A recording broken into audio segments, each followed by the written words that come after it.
pasar uang. Perbedaan investasi dan menabung. Yang pertama, investasi digunakan untuk tujuan jangka menengah dan jangka panjang, sedangkan menabung bertujuan untuk jangka pendek. Lalu yang kedua, investasi bertujuan untuk memperbesar kekayaan melalui regular income dan capital gain, sedangkan menabung tujuan yang akan dicapai seringkali bersifat konsumtif. Dan yang terakhir, dana awal untuk investasi biasanya dalam jumlah yang cukup besar, sedangkan dana awal tabungan jumlahnya relatif kecil. Pada pokoknya, investasi dapat dibedakan ke dalam dua jenis investasi, yaitu pertama ada real asset, disebut juga investasi langsung. Real asset ini merupakan investasi yang dilakukan dalam bentuk barang modal seperti tanah, bangunan, emas, mesin, perusahaan, dan lain sebagainya. Lalu yang kedua, ada financial asset, yang biasanya disebut investasi tidak langsung, seperti investasi dalam bentuk saham, obligasi, surat berharga, deposito, dan sebagainya. Ini ada beberapa hal yang perlu diperhatikan oleh calon investor, antara lain menentukan tujuan investasi dengan mempertimbangkan dana yang tersedia, keuntungan yang diharapkan, dan resiko yang dihadapi. Lalu melakukan analisis investasi meliputi pendekatan fundamental dan pendekatan teknikal. Lalu membentuk portofolio investasi, mengukur kinerja masing-masing investasi, membandingkan antara investasi dengan risiko yang akan dihadapi. Lalu selanjutnya ada mengevaluasi kinerja portofolio, dan yang terakhir ada merevisi portofolio investasi. Selanjutnya, pengertian pasar uang. Pasar uang atau financial market adalah tempat terjadinya perdagangan sekuritas, contohnya uang, saham, dan obligasi. Pasar keuangan menjual segala bentuk sekuritas surat berharga yang memiliki peran penting dalam perekonomian. Apabila pasar keuangan gagal, maka sektor perekonomian bisa mengalami gangguan, seperti resesi atau kelesuan dalam perdagangan yang bisa berakibat melonjaknya angka pengangguran. Pasar keuangan adalah mekanisme pasar yang memungkinkan bagi seorang atau korporasi untuk dengan mudah dapat melakukan transaksi penjualan dan pembelian dalam bentuk sekuritas keuangan, seperti saham dan obligasi. Manfaat pasar keuangan. 1. Menjadi fasilitator perdagangan surat berharga.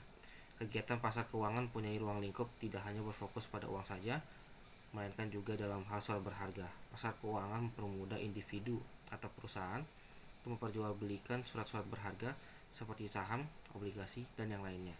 Kedua, menjadi sumber dana. Pasar keuangan juga merupakan sumber dana, khususnya bagi perusahaan yang membutuhkan dana. Melalui pasar keuangan, pihak yang membutuhkan dana akan dipertemukan dengan pihak pemilik dana. 3. Menjaga stabilitas sistem keuangan. Pasar keuangan juga bermanfaat untuk menjaga stabilitas sistem keuangan melalui kegiatan transaksi jual beli atau keuangan yang terjadi di dalamnya. Yang keempat, menjadi fasilitator untuk investasi. Dalam hal investasi, pasar keuangan bermanfaat dalam menyediakan pinjaman dalam jangka pendek, menengah, dan panjang, baik dalam ataupun luar negeri bagi mereka yang membutuhkannya. Yang ketujuh, fungsi pasar keuangan. Yang pertama, menentukan harga aktiva yang diperdagangkan melalui interaksi antara penjual dan pembeli atau price discovery process. Yang kedua, menyediakan mekanisme bagi investor untuk menjual aktiva kewajibannya untuk keperluan likuiditas dengan mengubah aktiva menjadi kas. Yang terakhir, menurunkan biaya transaksi yang timbul, khususnya biaya pencarian dan biaya informasi. Selanjutnya di sini ada jenis pasar keuangan. Yang pertama ada pasar uang money market. Pasar uang money market adalah pasar di mana instrumen-instrumen keuangan jangka pendek, instrumen pasar uang, ditransaksikan.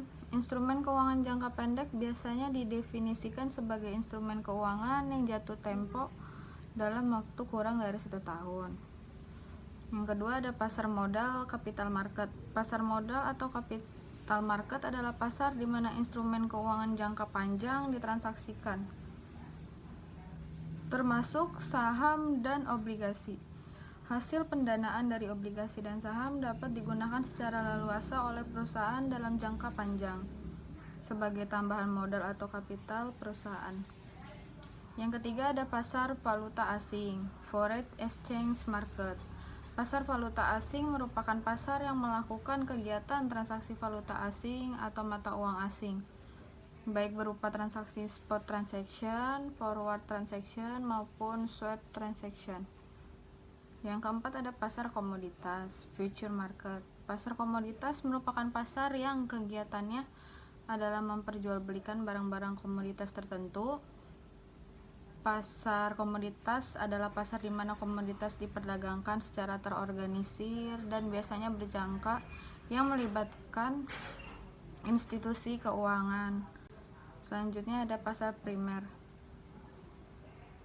Primer adalah penawaran saham pertama kali dari emiten kepada para pemodal selama waktu yang ditetapkan oleh pihak penerbit issuer sebelum saham tersebut belum diperdagangkan di pasar sekunder. Selanjutnya ada ciri-ciri pasar primer sebagai berikut. Yang pertama, harga saham tetap. 2, tidak dikenakan komisi. Yang ketiga, hanya untuk pembelian saham. Yang keempat, pemesanan dilakukan melalui agen penjual. Yang kelima, ada jangka waktu terbatas. Selanjutnya ada pasar sekunder. Pasar sekunder, secondary market, sebagai perdagangan saham setelah melewati masa penawaran pada pasar perdana. Jadi pasar sekunder di mana saham dan sekuritas lain diperjualbelikan secara luas setelah melalui masa penjualan di pasar perdana.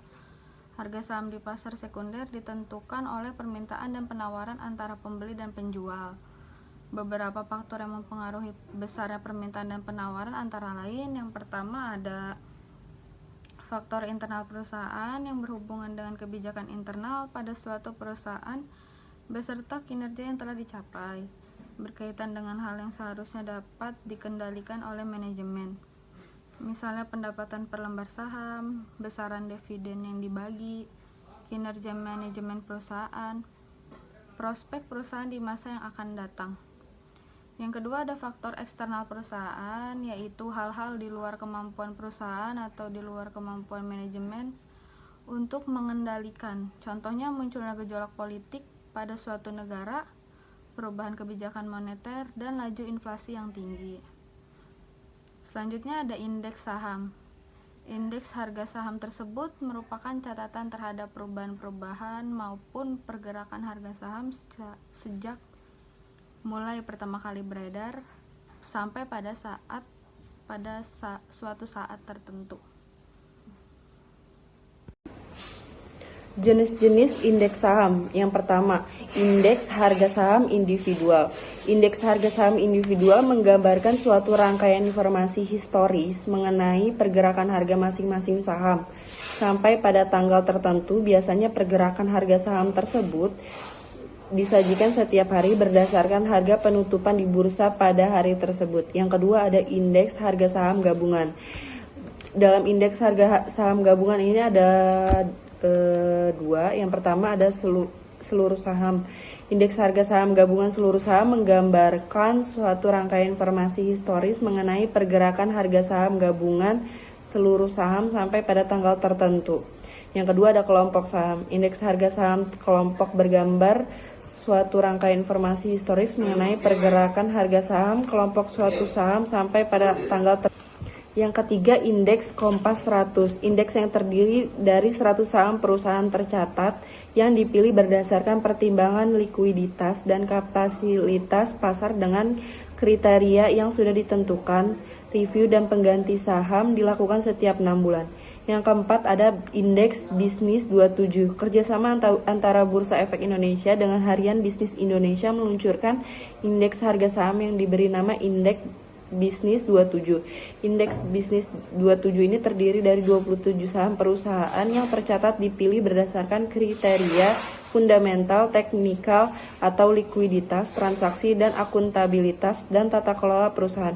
Yang kelima ada indeks Pevindo 25. Indeks ini dimaksudkan untuk memberi tambahan informasi bagi pemodal khususnya untuk saham-saham emiten kecil dan menengah atau Small Medium Enterprise atau SME.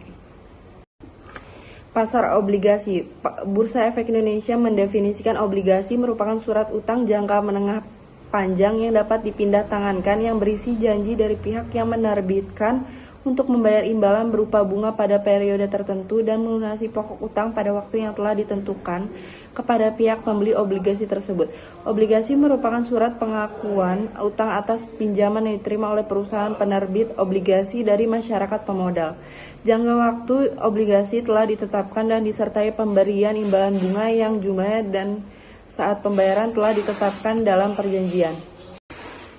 Jenis-jenis pasar obligasi. Yang pertama ada pasar primer. Pasar primer merupakan tempat perdagangan obligasi saat mulai diterbitkan.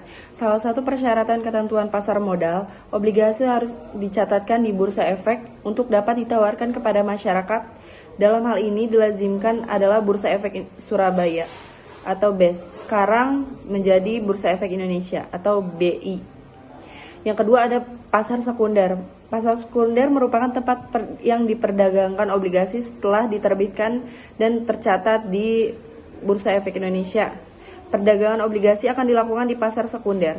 Pada saat ini perdagangan akan dilakukan secara over the counter atau OTC.